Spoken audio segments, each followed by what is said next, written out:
It's this idea of a place where you can put your phone down and have a communal experience with someone, whether it's escaping into a story together or playing a board game in our restaurant while having some cocktails, bowling together, having a birthday party. It's finding opportunities to encourage people to come together and have a shared experience.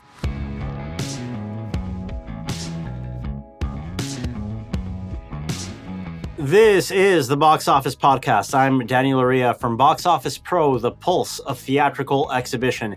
Here this week with my colleagues, Pahle and Chad Kennerk, also from Boxoffice Pro.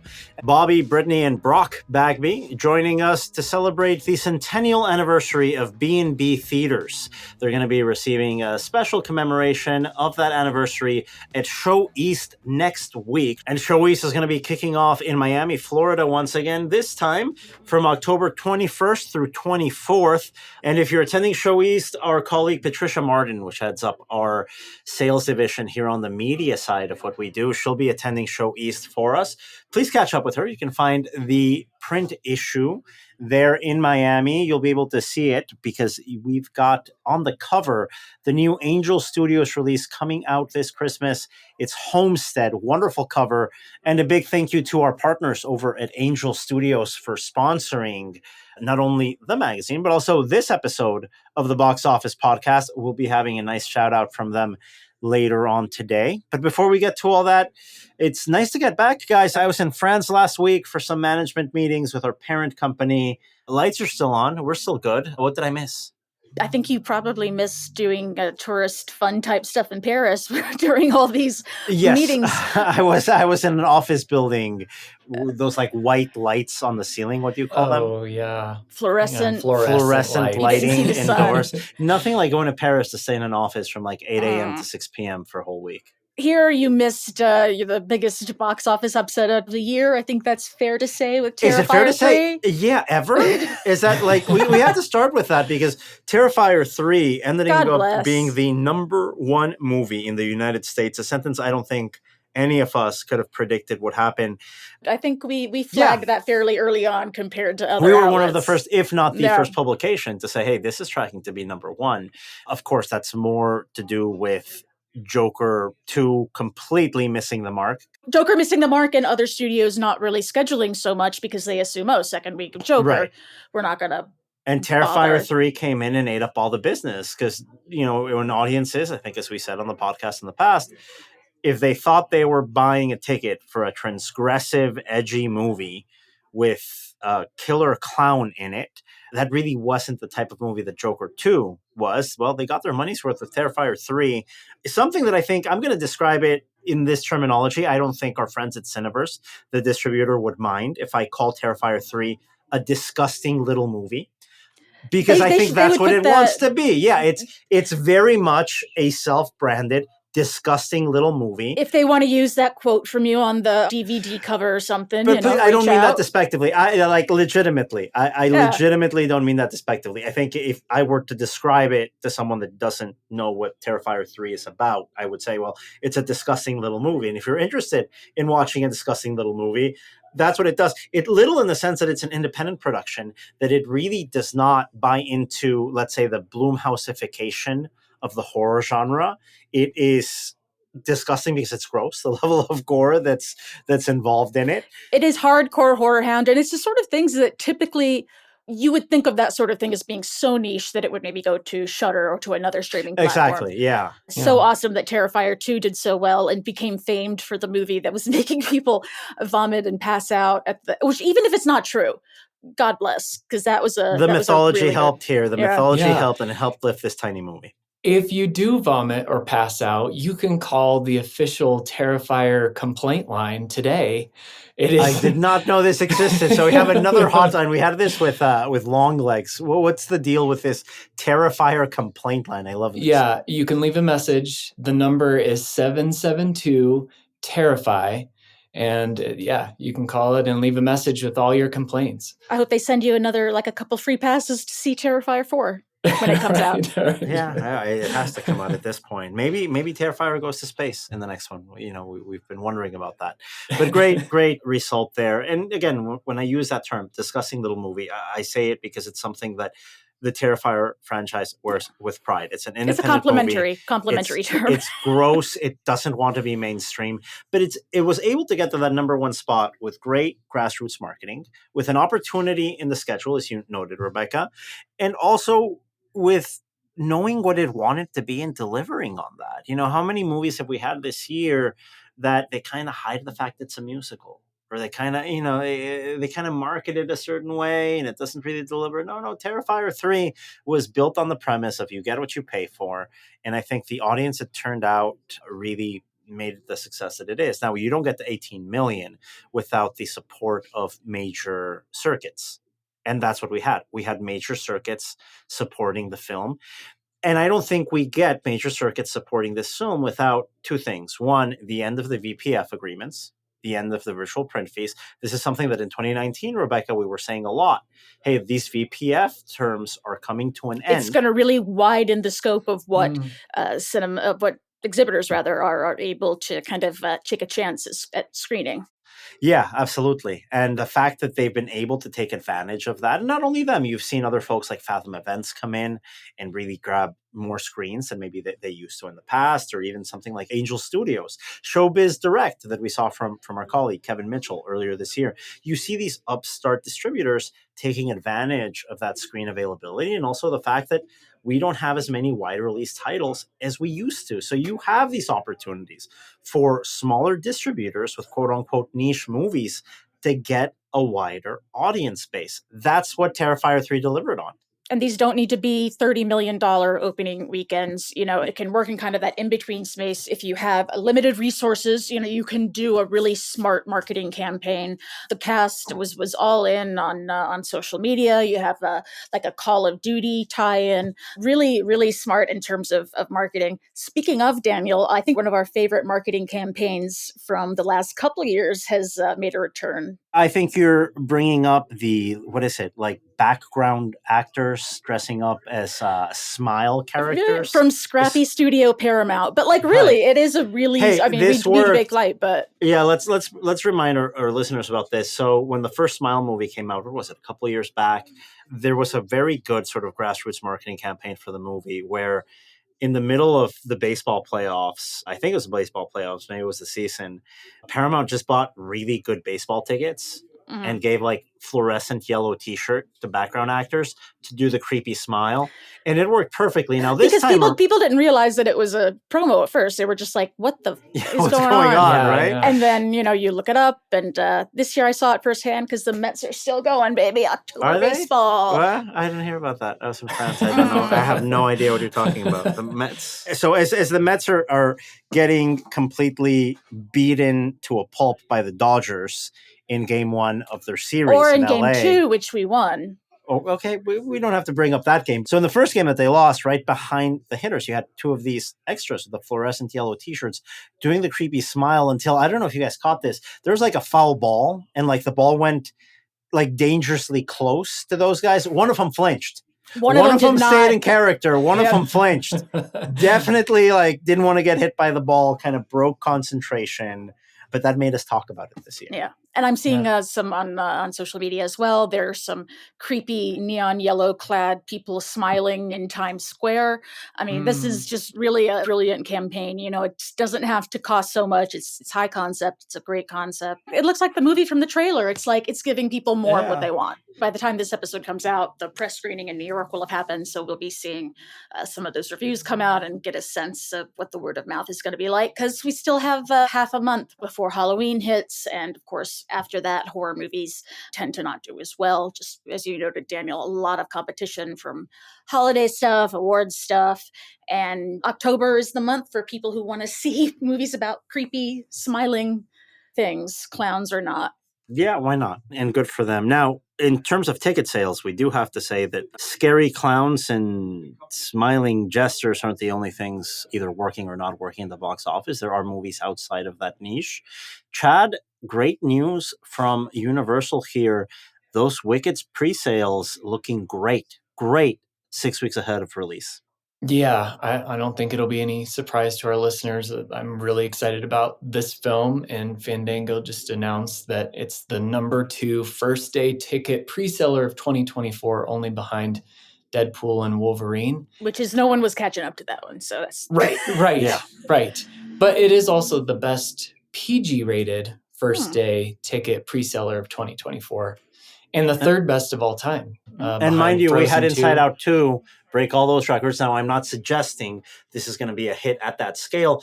But listen, I don't know about you guys. Coming into CinemaCon this year, I wasn't sure what to expect from this title.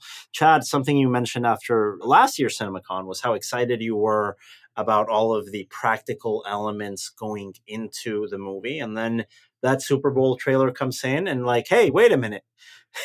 That movie looks like a lot more CGI than I was told that was going to be. So you were on the fence until CinemaCon 24 this April, where we saw a little bit more footage. We found out more about the film, and that puts you at ease. How are you feeling right now? We've got the marketing materials there. We know there's an audience. That wasn't a guarantee 3 months ago. We know opening weekend will show up. How are you feeling about it so far? I think this movie is going to be huge. Not only because I am just personally excited about it. I think everyone I'm talking to is when I'm asking them about what film's coming up, they're excited about. I'm hearing Wicked. I saw the most recent trailer in IMAX, and that experience made me even more excited for it. And the marketing machine, talk about making sure that other people know about this film coming out. I mean, the collabs are all over the place. There's even a Betty Crocker mix your cupcakes and figure out if you got pink or green. I mean, it's everywhere. Good. It's like a gender reveal of good witch versus bad witch. Yes, I like that. Exactly. That's much better than a gender reveal. I'm into it. I do have a concern, Chad, with this, and I'd love to hear your take on it. Like, Daniel, to what you were saying of marketing not really being honest about, is this a musical? Is it not? Da, da, da, da, da. Of course, everyone knows Wicked is a musical. Are they being clear enough that this is a part one? Like the movie, it's gonna cut off halfway through. Like Defying Gravity is gonna hit, and they're gonna, and that might not affect pre-sales, opening weekend. But I can see. It doesn't seem like part one is not really on any of the trailers, they are marketing it as Wicked. So I do also hear that concern. The It movie did that. I mean, it ends and you're like, oh, it's only halfway through. But I feel like this is a different, PG. You're trying to get more people in. What I will say is that, Defying Gravity, that's the point where you have intermission in the musical. Mm-hmm. And so I think that it kind of ramps people up and gets them excited. So I think it could play that way too, where it actually gets audiences excited to come back and see that second part. And then hopefully next holiday period, Wicked 2 can build off of that momentum. But let's get through the first one first. Yeah, I'm on the fence on that concept. I don't mind a 4-hour-long movie. Maybe build in an intermission. I understand how marketing a 4-hour-long movie is difficult in exhibition today, but it worked with Dune Part 1 and Part 2. Did Harry Potter have a Deathly Hallow? It did, but it announced it. It announced it ahead of time. I feel like both Dune and It Chapter 1 and 2 kind of were a little more upfront about it. Or no, they weren't upfront about it. Okay. Harry Potter, Hunger Games, that wave of YA movies that split. I feel like that became an unpopular concept. We saw Horizon kind of not connect at all with Part 1. So there's a Part 2 floating out there. Who knows when it gets programmed? Do Part 3 and Part 4 exist on Horizon? It didn't work for Horizon, right? But we did see earlier this year, Dune just kill it at the box office with a Part 2 that came years later. I don't know as a viewer how I feel about it. I can say I would probably prefer buying one ticket for the whole experience. But and it's a Part 1. I mean, how many times have you paid a ticket to see like a book adaptation or even an adaptation of a musical and you're disappointed by what they left out, right? I think there's a fandom now that is a little bit more comfortable with stories that stretch out 3, 4, 5 hours, and maybe you need 2 films to tell that story. It's like the old school VHSs when you went and you got The Godfather in 2 tapes, or like The Deer Hunter. Yeah, I mean, Titanic had 2. Yeah, exactly. It's a little bit like that. You need to find that middle point. I don't know. I'm on the fence. You definitely don't want people to say, say, oh, it's a part one, I'm going to wait until part two is out and then just catch up with part one. That's the thing to avoid. Yeah, you need to deliver. You need to deliver on the part one. And that's not something that Horizon was able to do. I'm tempted to say I think there's a universe where I would prefer one. There is a universal. Yeah, there's a universal. There's or there's somewhere over the rainbow where I would prefer one uninterrupted block of Wicked. I've never seen the musical. My wife loves the musical. She knows the entire soundtrack by heart. I'm coming at it basically through my wife's fandom. And this probably, I have to say, for someone that is married to someone like me that has access to movies and movie going, this is probably the biggest movie since maybe that Les Mis remake, where with that is a good test. Like the spouse with completely different movie tastes, and you're like, what do they care about? It's been years since my wife was this excited about a movie. And I think this is the type of movie that will get the core audience like Chad, that are theater nerds, that are always going to be in it, but also folks that really like the musical that just haven't been plugged into movie going for many years. And it seems like I go to the movies every Christmas, so not, Thanksgiving, but it feels like a good holiday, bring the family together. Yeah. Oh yeah. It's big, it's spectacular. But enough of us talking about movies that are coming out. Why don't you hear from our guests that are lifelong devotees, lifelong employees and employers of theatrical exhibition? We've got Bobbie, Brittanie, and Brock Bagby from B&B Theatres joining us to talk about their centennial anniversary of their company, 100 years of B&B Theatres. The three of them remembering all of the highlights from their childhood, living and working in this industry, even to today, how the circuit's evolving and developing with all the changes in the business. That is coming up after the break. And before we get there, here is a quick message from this week's sponsor, Angel Studios. Angel Studios is home to record-shattering cinema that amplifies light, a distribution studio with impactful top-grossing films for all ages. Angel is the industry leader in crowdfunding films and makes waves with strategically utilized theatrical marketing budgets made possible by their patent-pending pay-it-forward technology. Angel Guild audience members greenlight each production, building in box office success. Fans worldwide enjoy Angel's award-winning, viewer-supported, meaningful storytelling designed to inspire, uplift, and unite. I want to start with anecdotes of growing up in an exhibition family. Brittanie, on your end, what are some of those memories that really stand out for you when you realized, oh, my family's kind of different to all the other families in school, because the fun thing that everyone else does on weekends, that's work for us. What are those anecdotes you have growing up in the business? Yeah.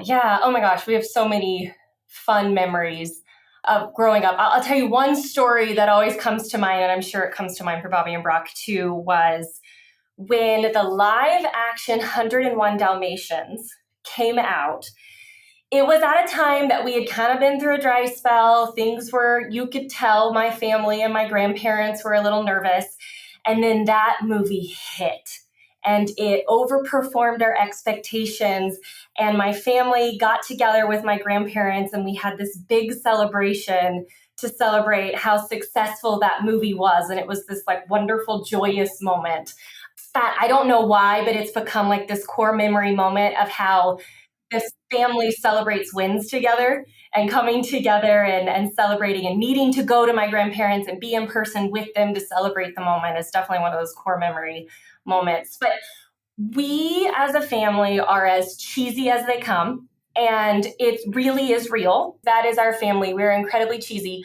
We grew up with a motorhome, and we would do what's called theater runs, and would all load up in the motorhome, sometimes even with both sets of grandparents, and travel around to check on our theaters. And this was just part of life. This was what we did on the weekends, or we would maybe do a 10-day trip in the summer, and we'd go around and we'd check our theaters. We'd walk the property. My parents, my dad would, of course, spend time with our managers. And this was what the expectation of life was. And I will say the Academy Awards were the Super Bowl for us every year, and it still is. We have a huge party to celebrate it and watch it together. And those were always such a special moment for our family. Big dinner, big steak dinner, then we'd watch it. We'd get to put our sleeping bags out on the floor at my grandparents' house or at my parents' at Switch where we were watching it, so we could stay up late to watch the whole thing. We got to stay up late because it was the Academy Awards. I love it. How about you, Bobbie? What are the ones that really stand out for you in the core memory exhibition side of the world? One of the things that our Elmer Bills did, our grandfather, he had film school nights for us, where he had actually had a 35 millimeter projector in his house. And if he had access to something, he'd show it that way. If not, we'd watch it on VHS. And he would show us movies that were from when he was younger, when he was running theaters. And not only would he tell us why this was a big moment, and usually it wasn't like the Academy Award winner of the year. It was like a movie that had some big impact on B&B. Like, this night was a crazy night because it was around the block and all of these crazy things. And so we have these core movies that as a family, Giant comes to mind as one of them, of movie nights that we learned sort of the history of exhibition that way, which was very cool. I will also say one of the things that both sets of grandparents and our parents, they never shied away from talking about the business in front of us. So we knew very well how a theater was doing, how grosses were that day. You know, we would eat with my grandparents, Amy and Elmer, 3 or 4 days a week. We would eat there. So my dad and grandpa would come home from work together and would immediately just continue their conversation from the day. And we got the privilege of learning a lot along the way. We learned about management skills. They would talk about difficulty with managers or grosses or the studios, or, you know, the HVAC went down. And we learned just by listening what that was like. And our philosophy from their very beginning until now has always been like work together and play together. And so our conversations still are constantly talking about our kids, which immediately flows into work. Last night, I was dropping my niece off at Brittany's house. We talked with the kids. We talked work for a second. We jumped back to kids and we were like, we'll see you tomorrow. Because that's just, it's work-life blending for us in a beautiful, wonderful way. The other thing is theater openings were such a big deal to us, right? We opened a new theater every year, or, you know, however often. And to our family, it was sort of like this massive, giant event. And it was an earth-shattering in a good way event because it hit everyone. It hit our grandparents, in many times our aunts and uncles, our parents, the three of us. And we knew what to do because we did them so often. So we would get there and immediately Brittany and I would wipe down the backs of the seats, or we would wash down windows, or we would help clean the bathrooms side by side with my grandma. And it was like such this big deal that then I would go home to my friends and try to talk about, you know, this big thing we did over the weekend. They were like, okay. But for us, we got to wear, at the time, we would wear, like, the men would wear tuxes and we got fancy new dresses. And it was like this very whole family experience that we worked hard together and played hard together. And we always made it fun. One of the things that was always funny is that my parents, when we would go on dates, made the first time or second time or third time that boy would try to take me out to the movies, they would have to pay for a ticket because they never wanted us to feel taken advantage of. So here I am standing in line, and I didn't have to buy a ticket. I would use my courtesy ticket, and my boyfriend would have to buy a ticket. And that was always a little odd, but it was important because I never got to. I love it, by the way. I really, really like that. Yep. And then once I had a true boyfriend, then of course we would figure that out. But that was the rule for my mom, and it was the rule for my dad. And when they were growing up, and it sort of just continued through. So those are some fun little tidbits. How about you, Brock? On your end, how do you remember growing up in this industry? We were on a theater run and we were driving, and all of a sudden there's a big sign that says the dollar store was going out of business in some small town, and everything was 50 cents. And he made us pull over, and he bought every paintbrush, every roller, anything, because he was the head of construction. So anything that you could use for construction. Well, we're going to need this stuff. I'm going to use it. And I think he spent $100, which was 200 items.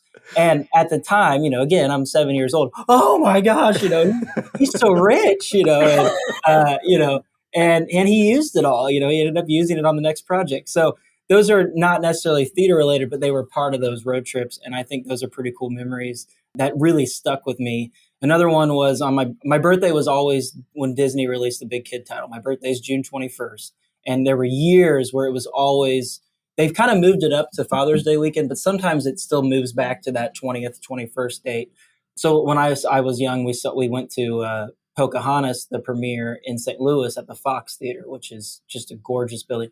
And I don't know how I think, back in the day, I think Disney hooked it up for us, but so we took the motor home, drove all morning, went to the premiere, drove back, and it was on my actual birthday that year.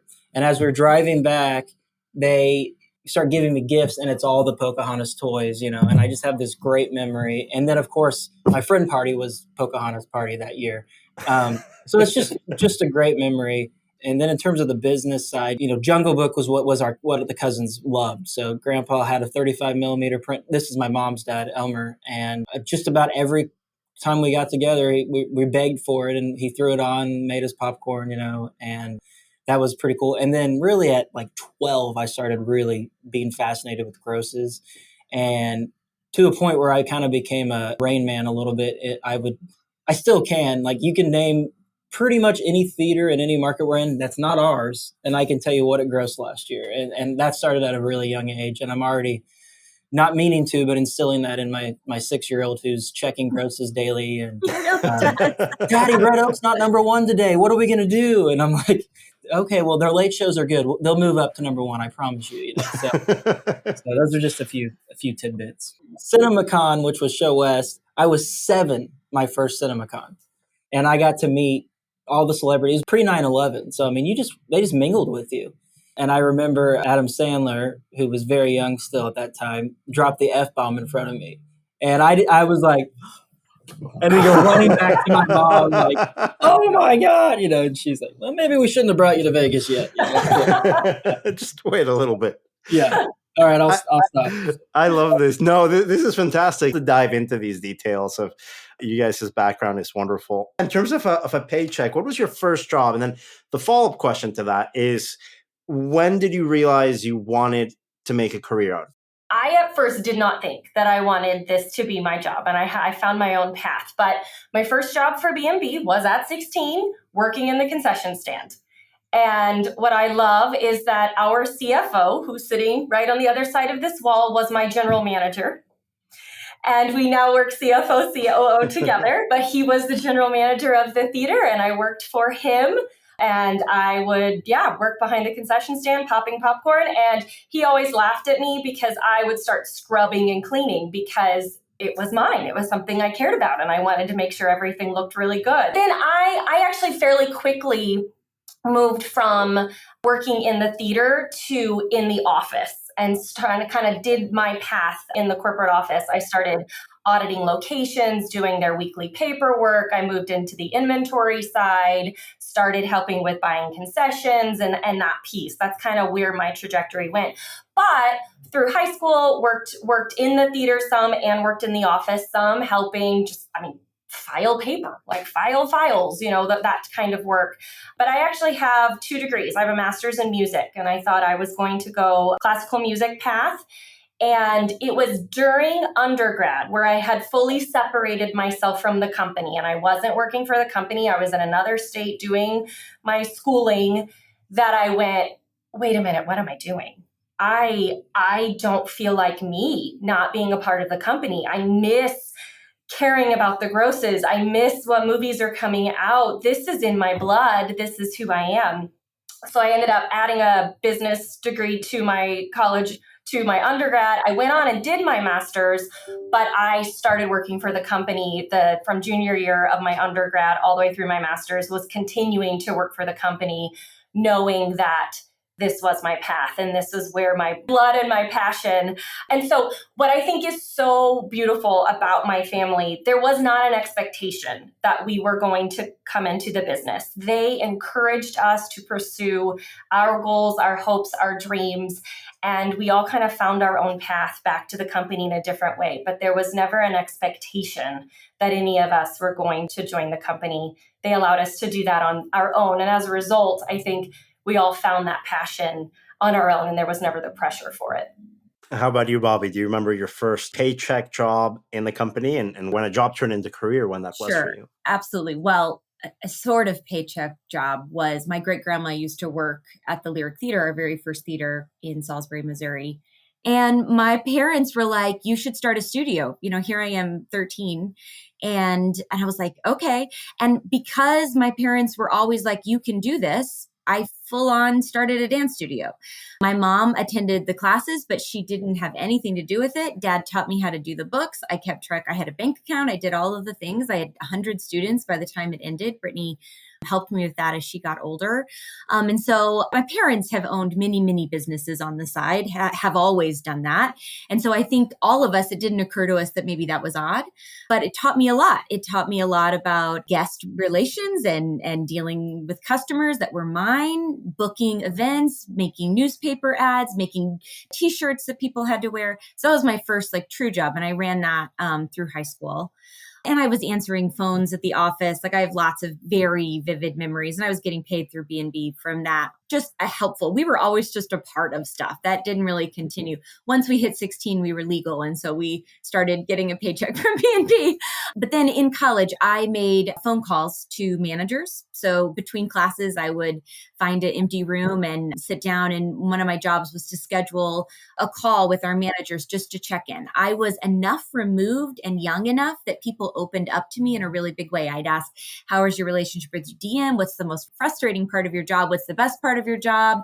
If you could change one thing, what would it be? We got so much information. And I built a lot of relationships that way with people that are now in our corporate office or district managers or have moved on. And that was really educational for me. And it was also really helpful for the company because it was a way for us to keep in contact. This was internet and email was very new. And so that was something. And then when I graduated from college, we had a newsletter that would go out to all of our managers weekly called In the Movies. And it was information about what was opening, what trailer placements were going to be, all of that stuff. I took over trailer placements for the company as well as making this In the Movies. And everyone would send me stuff throughout the week and I would build that into the In the Movies newsletter to go out. And then I remember very vividly, and this is this biggest aha moment. And again, this time I was working maybe 20 hours a week. I was in the Santa Monica parking lot getting ready to go into a commercial audition, which I was doing a lot of commercial work, but I was on a call with a manager that was running long and we were discussing marketing. And I didn't want to get off to go inside my audition, this thing that I was living in LA to do. I walk into the audition and I look around the room and everyone looks exactly like me. They're all 5'4", they all have blonde hair, they're all, blue-eyed Broadway babies kind of thing. And I was like, what am I doing? This is not who I want to be. I want to be large and in charge. And so my parents came to visit a week later, they were already coming. And I sat them down and said, I have this really, I know you paid for this, education and I don't want to ever give up performing, but I really think I want to do this full time. And Dad was like, this is awesome. He was so excited, but they had never pushed me. I thought they were going to be upset. I really did because they didn't want me to give up on this dream. And so from there, I just really slowly took over marketing in a way that was right when Facebook business came into existence. And I moved In the Movies to an online forum for the first time and changed all of that over and took over, like I said, trailer placements and all of that. And it just sort of grew. So I would say that all of us have worked really hard from the ground up. Nobody handed us something. We did a lot of grunt work. We had to earn the respect of people who had been grown-ups in our lives and now work for us. And it took, I think Dad and our grandparents did a really good job, and Mom, of making sure that we had to earn our place. Brock, on your end, first paycheck job and when you knew it was a career. Oh, I'm confused because I didn't know we got paid. You guys are getting paid? No, I started at 14. We were able, since it was a privately held family business, to figure that out at 14. And Brittanie and I were working at the same time at Liberty at our old theater. And I was so young that we would share a register to make sure I didn't screw it up. And it became a game for Brittanie and I that we wanted to be, perfect, zero, not over or under at all. And, anytime we were over and under, we'd blame each other, which was fun. But then eventually I got to, move on to my own register, which was pretty cool. So I started at 14, concession stand, cleaner, Then I got promoted eventually to box office, which is a big deal because you got to get people through quick to the box office. And then eventually booth, projectors, back then 35 millimeter. And eventually shift leader, manager trainee, I guess was what I was called. And so I worked in Liberty all through high school. And then one summer I got in trouble because I stayed out too late or did something I shouldn't have. And I ended up having to paint the whole lobby with my cousin, who was a construction guy that we had hired for the summer to help. So I got to paint the whole lobby too. That's the real core memory here, Brock. I feel that's the one unforgettable memory here. Yeah, and my arm still hurts. So so that was honestly my first taste on the construction side, which I oversee now, which is kind of interesting. But I had a great summer with my cousin who knew a lot and actually had done some GC work for us on remodels and stuff. So I got to learn a lot from that side. So I think when I went to college, I was a shift manager. And then at 18, I started also helping in the office that summer, the summer before college, in the development side. Dennis, who oversees VP of development now, we only had one person in development. And I just started working on big charting things and getting a better understanding of our demographics and all that fun stuff and the feasibility studies we write. And I just really fell in love with it. At the same time, I started helping our film buyer just on, again, data entry, coordinating with managers, making sure things were properly. I was kind of the liaison between the film buyer and the managers, because he also had, which is our uncle, he also has his own film buying agency of 92 other theaters that he books. And so he couldn't really do it all. And so I kind of helped with both of those. And then I continued that in college, about 10 hours a week. Monday was the crazy day. So I always tried to make my school schedule. So I was free in the afternoon to do bookings. And then we built our theater I went to Missouri State and we built the theater just south of Springfield, about 15 minutes. And I got to see that entire construction project from the very first meeting, with the city to opening day. And then I got to help co-manage it with our general manager.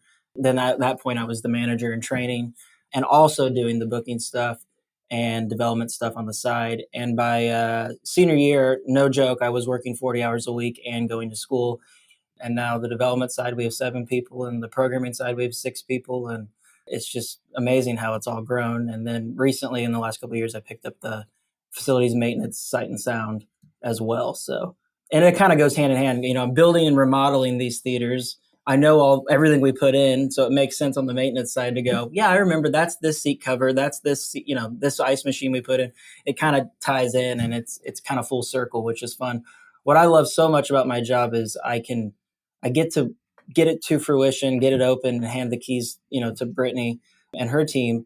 But then on the programming side, I get to live it every day forever because we're booking it every week, and I get to, keep an eye on it. And then on the maintenance side, I get to live with it forever because I get to fix the problems. My joke I always give to Brittanie is, when I handed it to you, the building was perfect, and your team ruined it. It's the customers that beat it up. It's the wear and tear through the years. But it's always my joke with Brittanie. It was gorgeous when I handed it over. I remember very vividly in 2012, so his senior year, we were building a theater in Wiley, Texas that we still own and operate today. And because he was so involved and had picked the town, he had presented it. He knew everything about the building down to like electrical outlets and stuff. And I was like, I know that you're obsessed with this, but he goes, I have the blueprints on my dorm wall. He had hung up the blueprints I had the layout. And literally memorized it. And so when you say Brock has been obsessed since he was little, that is really the truth. So that's very true. Well, Brock, in hindsight, theater blueprints are probably the least offensive or alienating things to have on a dorm room wall. It'd be strange. So, yeah, it's like, okay, well, at least it's better than the other dorm rooms. Right, so, right. It worked to your advantage, let's say.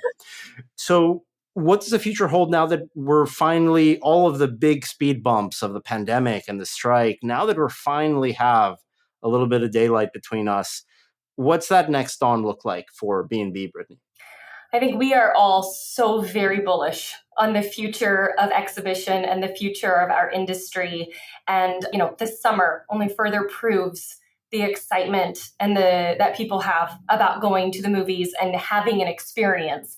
And so we are very much so looking to the future.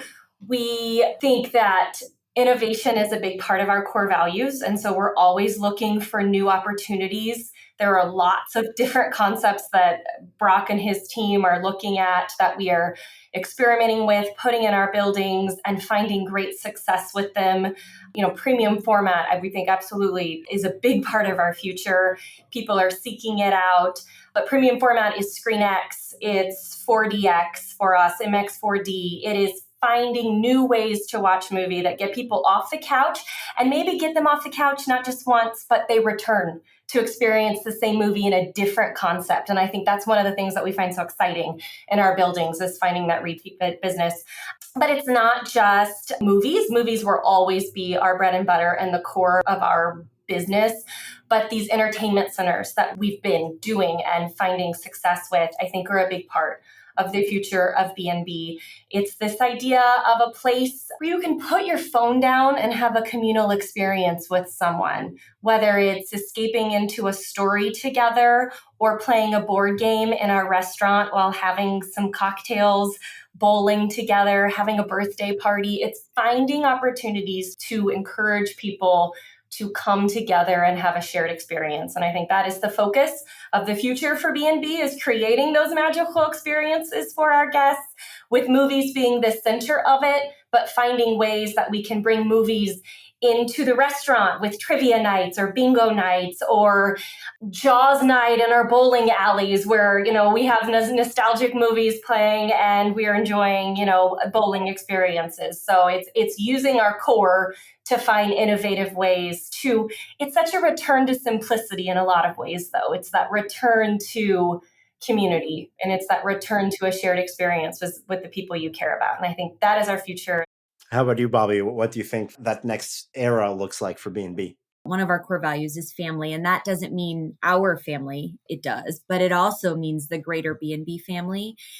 And I think we've prided ourselves on this for a long time. This goes hand in hand with what Brittany's talking about, but sounds so cheesy, but I mean it to my very core, that I don't want to be on my deathbed and say, hey, I sold a lot of popcorn in my life. I want to change lives. And something we are continuing to focus on are ways that we're giving back to the community and to our employees.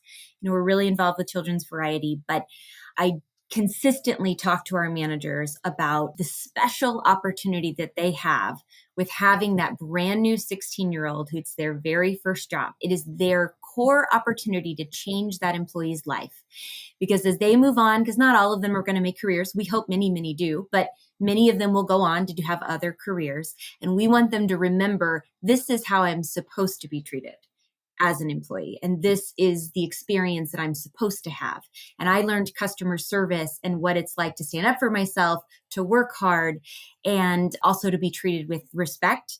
And so we continue to try to, and I think it's a huge building period post-COVID as we build out our teams in a larger way to remind ourselves of those core values of family and what that means. That also means growing our staff. It also means growing our guests so that we're putting that magic of the movies and that family moment to our guests. So I think while we have these amazing, gorgeous buildings and there's lots of opportunity for expansion and growth and innovation, reminding everyone, our guests and our employees, of that we have the opportunity to change someone's life. You never know what somebody's going through.